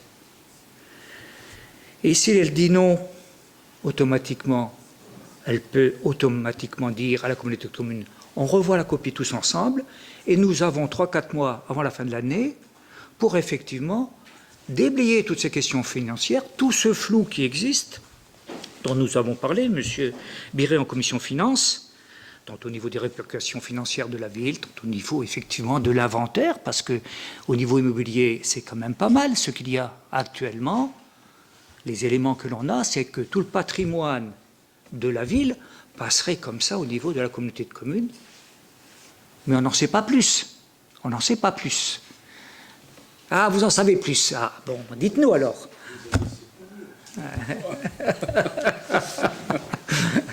Voilà la question. Alors, est-ce qu'il faut voter cela? Je pose la question. Est-ce qu'il ne faut pas dire à la communauté de communes? Oui.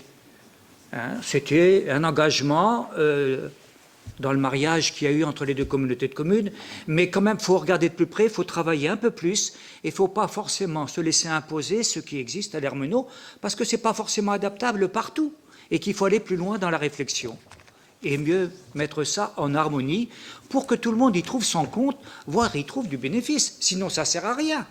Parce que la mutualisation, oui, 100 fois oui, à condition que ça soit profitable. Je ne suis pas sûr que dans l'état actuel, ça soit le cas. Si ce n'est que de signer un chèque provisionnel, on verra par la suite.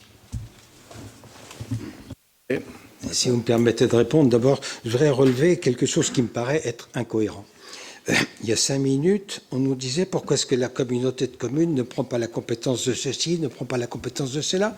Et là, on parle d'un transfert de compétences et cette fois-ci, il ne faut plus le faire. Alors, dites-moi, qu'est-ce que... Mais si Madame Chartier disait ça tout à l'heure, et donc, moi je pose la question, qu'est-ce qu'il faut faire? On transfère pas, il ne faut pas tenir un discours un jour et le contraire le lendemain pour des questions d'opportunité. Je pense qu'il est clair, dans l'esprit de tout le monde, vous me permettez d'aller au bout, Monsieur Gingres, que la communauté de communes doit s'intéresser à toutes les compétences qui constituent des services de centralité. Bon, je pense qu'on a déjà discuté de ça de beaucoup. En voilà clairement, un service de centralité qui permet, si on transfère ça à la communauté de communes, d'organiser un service sur l'ensemble du territoire. Alors, les questions que j'ai posées en commission des finances, dont on s'est longuement entretenu la semaine dernière, et je vous remercie de le reconnaître, parce qu'au moins on discute à la commission des finances,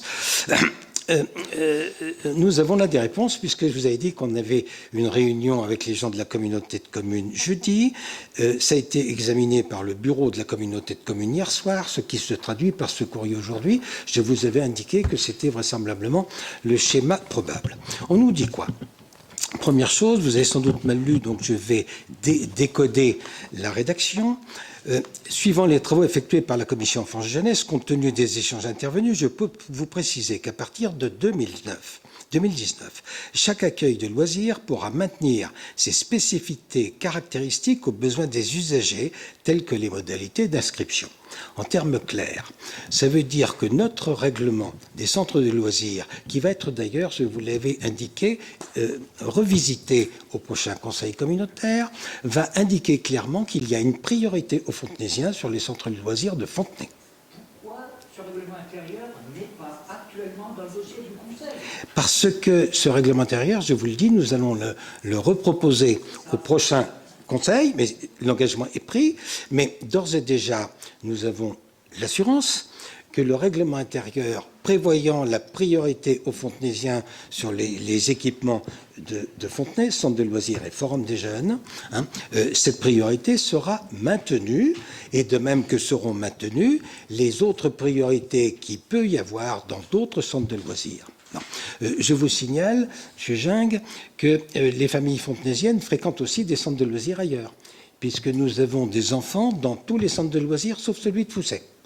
Mais y compris à Mouzeuil, y compris à l'Hermenot, il y a des familles fontenaisiennes qui fréquentent. Eh bien, ça continuera à être possible dans la limite des places disponibles, puisque si l'Hermenot et Mouzeuil ont des priorités pour leurs propres enfants, ben nous passerons évidemment, enfin nos familles passeront évidemment après les familles de la commune concernée.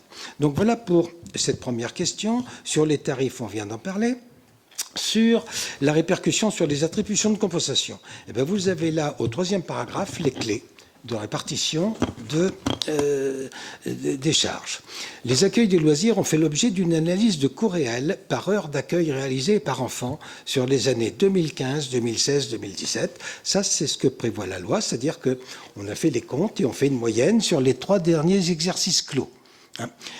Il en résulte une moyenne de reste à charge par accueil répartie par commune selon l'origine géographique des enfants inscrits du 1er janvier au 31 décembre 2017. Donc, la répartition se fera sur les 3 clés qui sont indiquées là, c'est-à-dire que la charge à répartir sera la moyenne des 3 derniers exercices. Le prorata sera calculé en fonction du nombre d'enfants ayant fréquenté les centres de loisirs en 2017. Et le dernier point, une moyenne à charge, tout est là, les heures, oui, voilà, et en fonction des heures. Bon. Donc, à partir de là, nous avons dans le dossier que je vous ai exposé la semaine dernière un certain nombre d'éléments de coût. Le diagnostic a été fait, il avait été présenté d'ailleurs en réunion décentralisée à Saint-Martin-de-Frégniaud début juillet. Donc nous avons connaissance de ces éléments-là, donc nous serons nous-mêmes capables de calculer le montant de la répercussion sur nos attributions de compensation. Bon, donc ces clés étant posées, ce sera facile. La seule contrainte ou la seule précaution que nous prenons, et Monsieur le maire vous l'a indiqué, nous visons ce courrier dans la délibération, et donc les dispositions de ce courrier feront partie intégrante de la décision du conseil municipal. Je pense avoir répondu à vos préoccupations. Ça répond en tout cas aux questions que j'avais moi-même évoquées à la commission des finances la semaine dernière. Alors effectivement, vous avez évoqué ça et nous avions évoqué effectivement votre démarche de façon à ce que nous ayons quelques éléments et cette tête-là que nous avons trouvée sur notre table Qui est arrivée, aurait pu venir peut-être un peu plus tôt, c'est ce que je disais auparavant. Elle est arrivée en fin d'après-midi, Monsieur Gingue. Eh oui, mais je comprends bien, je ne sais pas à vous, je parle du travail qui a été fait auparavant, bien rapide. C'est un peu hard d'avoir ça juste à la fin. Voilà. Je vous avais expliqué au téléphone, Monsieur Gingue, que ça pouvait se produire comme ça. Oui, mais on était bien d'accord. Pourquoi ça s'est produit comme ça? On a bien pris le temps. Mais Parce que le bureau s'est réuni hier soir, Monsieur Gingue. Non, mais je comprends bien. Tout vient à point. Hein. Mais quand même. 2 autres choses. Vous avez dit un mot magique pour moi, et qui est le cœur même. Un vocable magique, c'est les charges de centralité, des problèmes de centralité. La question de la centralité entraîne des charges de centralité. Depuis des années, les élus de Fontenay, quels qu'ils soient, de droite, de gauche, du en même temps, du après, de tout ce qu'on veut, quels qu'ils soient les élus, ont plaidé les charges de centralité qui n'est pas reconnue. Voilà que maintenant, au nom de la centralité, mais il faudrait qu'elle rayonne, hein, cette centralité, pour le moment, hein.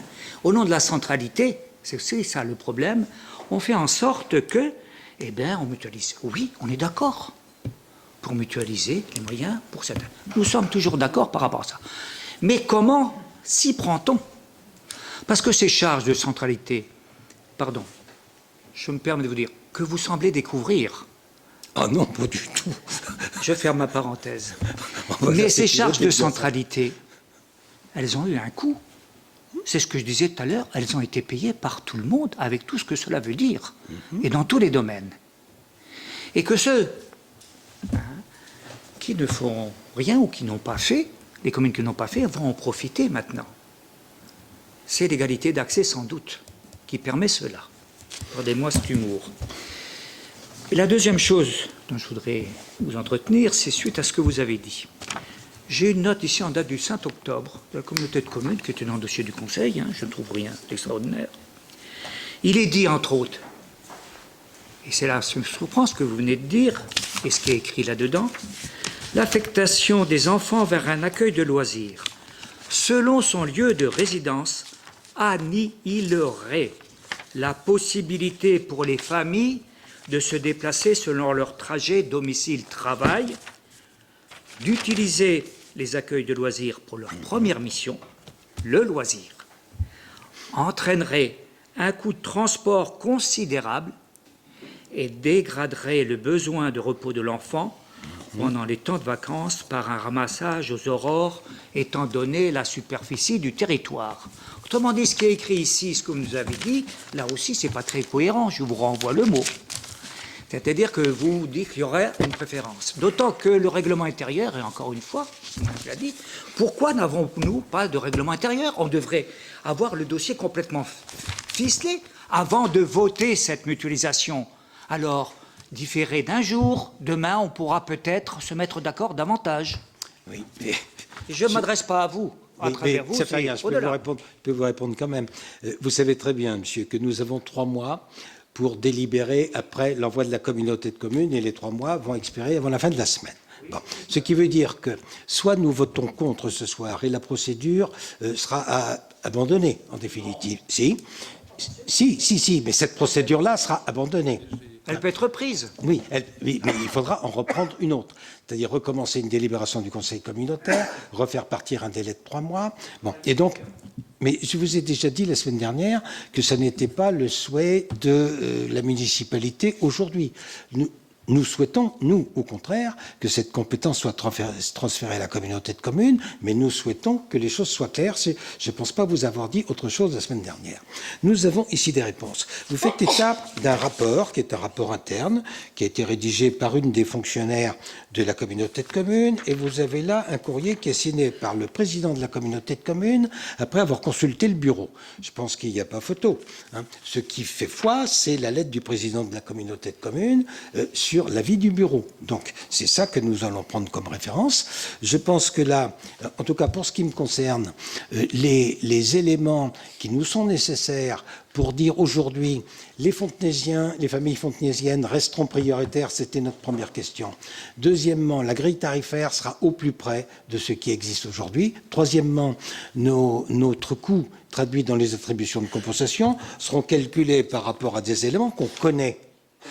Et dépendant notamment du nombre d'enfants des familles fontenaisiennes qui fréquentent. Bon, nous arrêterons de payer, nous, Fontenaisiens, pour les familles extérieures qui fréquentent les centres de loisirs. Nous avons 85% de Fontenaisiens dans le centre de loisirs, donc 15% de gens qui viennent d'ailleurs. Nous arrêterons de payer pour ça.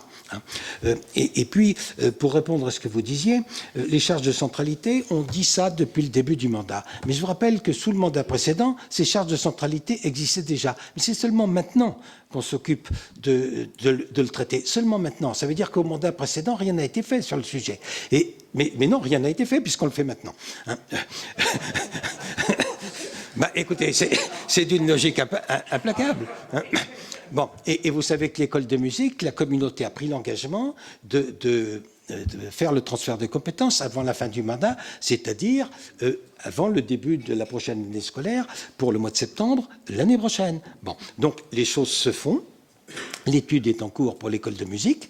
Elle n'est pas suffisamment avancée pour qu'on sache aujourd'hui quelles orientations ça prend, sauf que ce qui a été dit, et là, je prends M. Fourage à témoin parce qu'il faisait partie de ceux qui le disent, c'est que pour l'école de musique, il a été acté que, comme pour les centres de loisirs, les charges de la ville de Fontenay-le-Comte n'excéderaient pas le prorata des Fontenaisiens qui fréquentent l'école de musique et que chaque commune serait appelée à financer pour ses ressortissants qui fréquentent ces équipements-là. Bon, comment tout ça se traduira, je n'en sais rien, mais les choses sont actées comme elles le sont ici pour le centre de loisirs.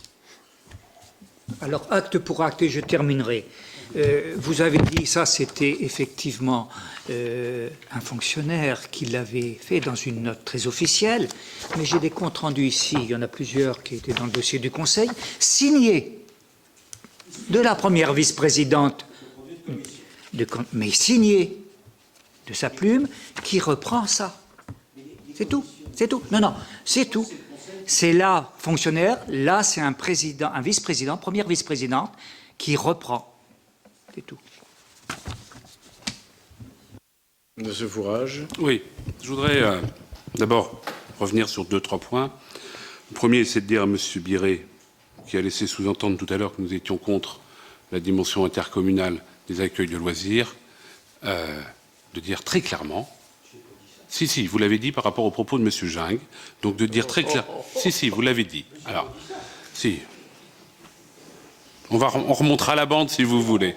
Il n'y a pas de problème. De dire très clairement que notre préoccupation n'est pas d'être pour ou contre cette intercommunalisation, nous sommes farouchement pour. Et j'y reviendrai. Deuxième élément, les charges de centralité. Monsieur Biret, je veux bien que nous sommes dans un climat d'apaisement, on va dire ça comme ça, au sein de ce conseil municipal ou autour de cette table du conseil municipal. L'apaisement, ça ne conduit pas à l'amnésie, quand même.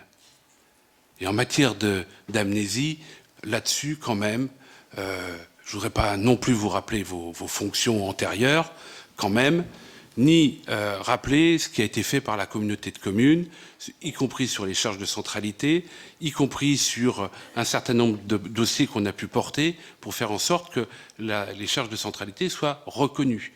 Je ne voudrais pas rappeler qu'effectivement, un certain nombre d'élus des communes rurales, que vous connaissez bien, ont fait en sorte, sous le mandat précédent, que ça ne puisse pas forcément toujours avancer dans ce sens-là. En attendant, on avait lancé un certain nombre de chantiers qui, je le regrette, ne sont pas allés assez vite, ça c'est le moins qu'on puisse dire, mais on ne peut pas dire que les questions de centralité n'avaient pas été prises en compte. Et si on a mis en place, c'est ce que soulignait tout à l'heure M. Haugbon, la question des zones industrielles, ou en tout cas des friches industrielles, c'était aussi la prise en compte d'une certaine charge de centralité. Et je pense que là-dessus, le dossier que vous avez repris, et que c'est très bien, était bien dans cette ligne de conduite. Moi, je voudrais vous dire que ce document, cette lettre du président de la communauté de communes, alors, vous avez dit que vous le prenez en compte. On le prendrait vraiment en compte si c'était indiqué dans le dispositif de la délibération, et je ne ferai pas un jour de vous rappeler l'importance du dispositif de la délibération, de dire que l'acceptation, il est proposé au conseil municipal, de considérer que l'acceptation du transfert de compétences se fait sur la base de la lettre communiquée par le président de la communauté de communes. Et moi, je souhaiterais que cette phrase soit indiquée dans le dispositif. C'est le sens même de l'engagement, de ce soir. Et donc, de bien préciser, de considérer que l'engagement de la ville de Fontenay-le-Comte se fait au vu et que c'est la condition même de cet engagement. Ça me paraît, si vous voulez, sur cette question-là, un élément extrêmement important. Parce qu'effectivement, ça répond à la question de la spécificité des modalités d'inscription. Je suis d'accord. Là où je le suis moins, c'est sur ce que vous avez dit sur l'attribution de compensation. Ce n'était pas tout à fait comme ça l'engagement et ce qu'avait dit le président de la communauté de communes suite à ma remarque au conseil communautaire. Ma remarque consistait à dire que chaque commune paierait au prorata de ses enfants le service. Là, alors on est dans les détails financiers, peut-être, mais ils sont importants. Là, on a quand même le poids du passé qui est intégré, puisque vous-même, vous l'avez dit, au prorata des charges, de la moyenne des charges des 3 dernières années. Eh bien moi, ça, j'en suis pas d'accord du tout. Je ne suis pas d'accord du tout avec le fait qu'un certain nombre de communes aient à un moment donné fait des investissements et qu'aujourd'hui, eh bien, on balayerait, on leur ferait porter à nouveau et pour l'avenir le poids de ces investissements. Et ce n'est pas du tout le sens de l'engagement du président de la communauté de communes. Ce n'est pas le sens. Ce que je veux dire, c'est que le président de la communauté de communes a dit qu'on ne prendrait pas le coût des 3 années, ce qui est mis dans la lettre, 2015, 2016, 2017. Non, on prendrait le coût réel du service et on diviserait par le nombre d'enfants par commune. C'est ça, la réalité. Eh bien, ce n'est pas ce qui est mis. Parce que si on prend le coût, et c'est ça que moi je souhaiterais, que la ville de Fontenay-le-Comte, sur lequel la ville de Fontenay-le-Comte, et qu'on le mette dans le dispositif, pour bien caler les choses. Ce en quoi c'était conforme, et c'est complètement conforme, à ce qu'a dit le président de la communauté de communes suite à mon intervention au conseil communautaire. Et auquel cas, ben dans ces cas-là, si vous comprenez bien. Je ne comprends pas ce que vous voulez dire, parce que c'est exactement ça qu'il y a dans le courrier, et c'est exactement ça ce que j'ai lu. Ce coût, il faut bien l'estimer. Hein. Et comme je vous rappelle par ailleurs que c'est un transfert de compétences, et donc nous ne sommes pas dans une mutualisation, il n'y a donc pas de facturation de prestations tous les ans. Hein. Nous sommes dans un transfert de compétences, c'est-à-dire qu'il y a une ponction sur nos attributions de compensation qui est calculée au moment du transfert, c'est-à-dire au 1er janvier 2019, et qui ensuite sera figée dans le temps. Tant que la communauté exercera cette compétence. Bon. Donc, il faut bien, à un moment donné, se donner des références de coûts. La référence de coûts, c'est la moyenne des 3 derniers exercices clos. Ça, c'est ce que prévoit la loi.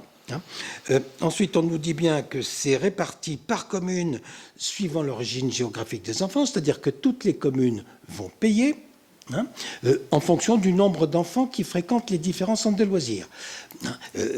Voilà, je ne vois pas ce qu'on pourrait rajouter de plus. Vous dites la même chose sous une autre façon, mais il s'agit bien de la même chose. Je veux bien, mais sous ces débats, et sous la vérification de ces débats, parce que c'est extrêmement important, j'entends votre argument, Monsieur Biret, mais ça veut dire que la moyenne pondérée des 3 dernières années sera appliquée à tout enfant. Oui. À tout enfant. À toutes les communes. Et à toutes les communes. À toutes les communes. La moyenne pondérée à tout enfant et à toutes les communes. Voilà, mais en fonction, et le chiffre de référence pour le nombre d'enfants, c'est la fréquentation de l'année 2017. Ok, ça, on peut il faut bien calculer avec des critères objectifs à un moment donné. Donc si on dit bien, y compris dans les débats, que la moyenne pondérée sera appliquée à chaque enfant et à chaque commune sur l'exercice des 3 derniers, enfin sur la base des 3 derniers exercices, à ce moment-là, on peut être d'accord avec cette délibération. Je vous remercie. De toute façon, c'est une décision qui sera prise en conseil communautaire. Oui, non mais... Mais nous serons vigilants sur la base de ces nous critères. serons, monsieur le maire, je veux dire, tous porteurs, Oui. à partir du moment... Enfin, je veux dire, moi j'ai pour habitude de voter, quand je vote une délibération ici ou là-bas, d'essayer d'être cohérent. Et donc, vous le savez très bien que la position que je défends ici, j'ai défendu la même au conseil communautaire, de la même manière.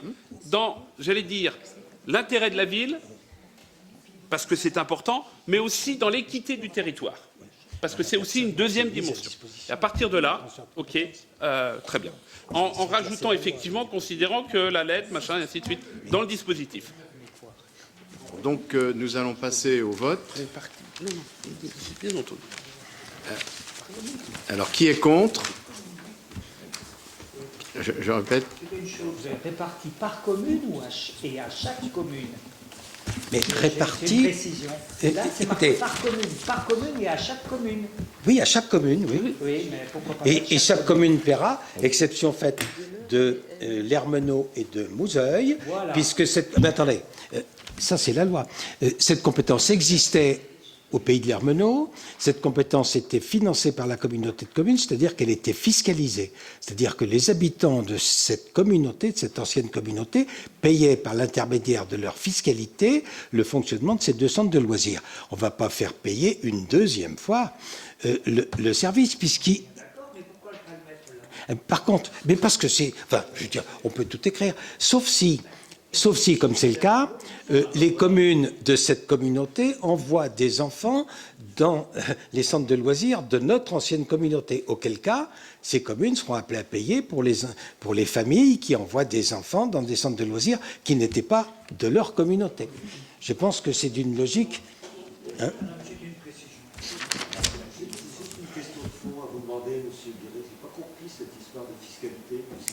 La fiscalité, elle n'a pas été plus chère d'un côté ou de l'autre.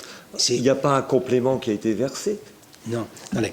Donc concrètement, je comprends pas. Je vais prendre un exemple à l'inverse. Oui, je veux bien, La communauté de communes, depuis très longtemps, finance la contribution au service d'incendie et de secours. oui. Bon. Les communes de l'Ermenau, la communauté de l'Ermenau ne le faisait pas. Oui. Bon. Et au moment de la fusion, la communauté a pris en charge l'ensemble des contributions, mais a retenu sur les attributions de compensation des communes concernées le montant qu'elles payaient, et pas nous. Oui. Hein? Bon. Ce qui veut dire que nous, notre fiscalité communautaire prévoyait ça. Donc, c'est les habitants qui payent au travers de leur fiscalité.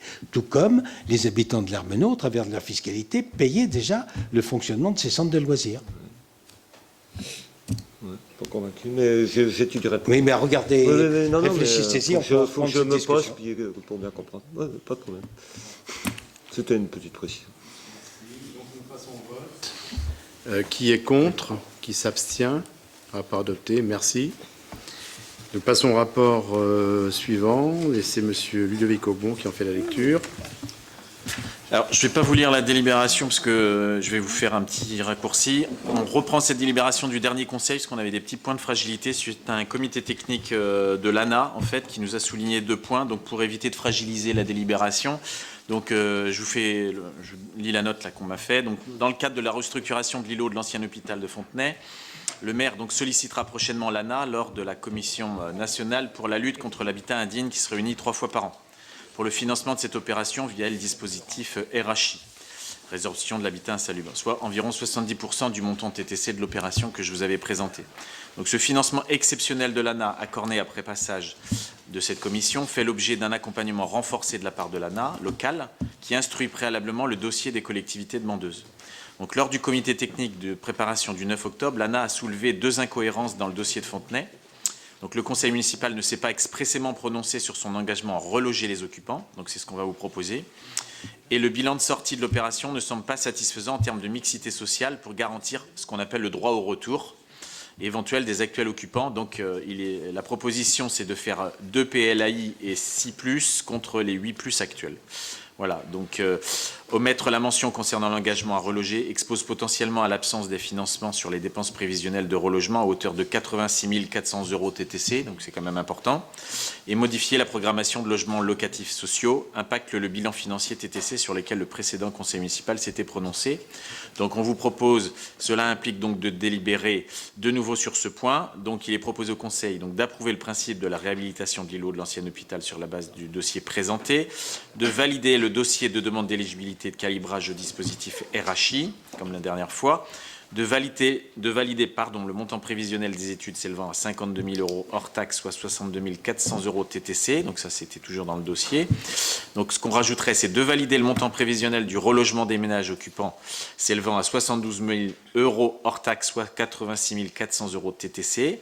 On rajouterait également de valider le montant prévisionnel du déficit opérationnel s'élevant à 670 604 € hors taxe, soit 743 405 € TTC, de solliciter auprès de l'ANA des aides au taux maximum pour cette opération, de s'engager à financer le reste à charge de cette opération, d'autoriser Monsieur le maire à déposer ce dossier auprès des services de l'ANA, d'autoriser Monsieur le maire à engager une négociation pour les acquisitions foncières et d'autoriser Monsieur le maire à signer tout document relatif à ce dossier.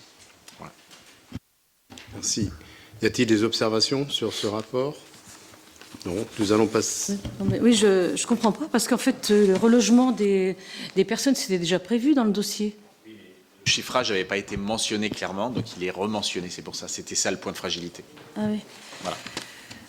D'accord. Je suis toujours, moi, sceptique par rapport au plan de financement proposé par le Creuset Méditerranée, des études qui ont augmenté de 33%, après des remises en état à minima pour 232 800 €. Voilà, moi, franchement, je trouve qu'on fait un chèque en blanc par rapport à cette société. Donc, moi, je vais m'abstenir, non pas que je suis absolument pour le projet, mais franchement, je suis très sceptique par ces façons de faire. Et par certains montants Je vous ai expliqué déjà la dernière fois que ce sont des dossiers effectivement difficiles à calibrer, qu'il y a peu de bureaux d'études qui travaillent dans ce domaine-là. Effectivement, je peux partager votre avis sur le fait que c'est assez coûteux, on est d'accord. En revanche, on va chercher 70% de financement pour sortir 12 logements. Donc voilà, mais après, j'entends. Hein. La notion de relogement, ça va jusqu'où en fait? C'est un relogement, mais pourquoi est-ce qu'il faut prévoir de telles sommes pour reloger les gens? Parce qu'ils vont payer leur loyer après. Mais oui, mais le bailleur aussi, il y a des manques à gagner, il y a un certain nombre d'opérations qui sont calculées, donc ils se les refont financer. Hein. Voilà, c'est clair. C'est Oui, mais c'est tout. Bon, donc nous passons au vote, s'il n'y a pas d'autres observations. Donc qui est contre, qui s'abstient? Donc rapport adopté, merci.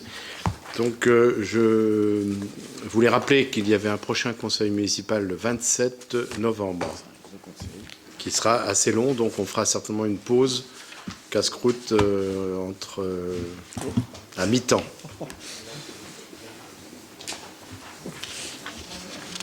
Donc voilà. Donc l'ordre du jour étant épuisé, donc nous allons clore cette séance. Merci.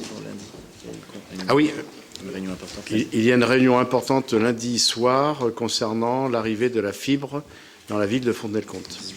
18h30 aux OPS. Ah, 19h30.